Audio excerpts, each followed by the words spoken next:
Welcome development para kay Senador Pia Cayetano sa kasunduan sa pagitan ng United States of America at Iran, hindi lamang sa rehiyon kundi para sa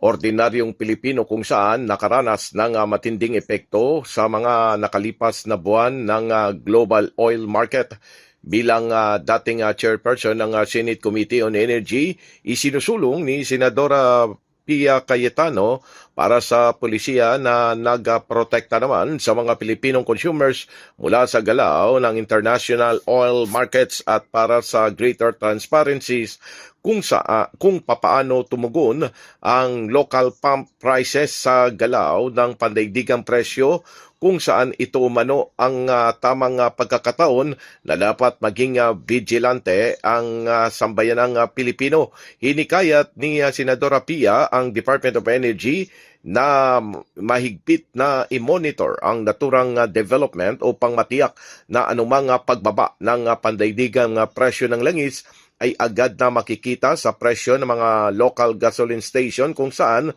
ay hindi na kailangan pang mag-antay ng matagal na maramdaman ng mga Pilipino ang pagbaba ng presyo ng langis gaya ng kanilang naranasan kapag tumaas naman ang presyo ng langis. Pilipinas, mula sa Senado, Silvestre Rambulabay, Radyo Kayumanggi.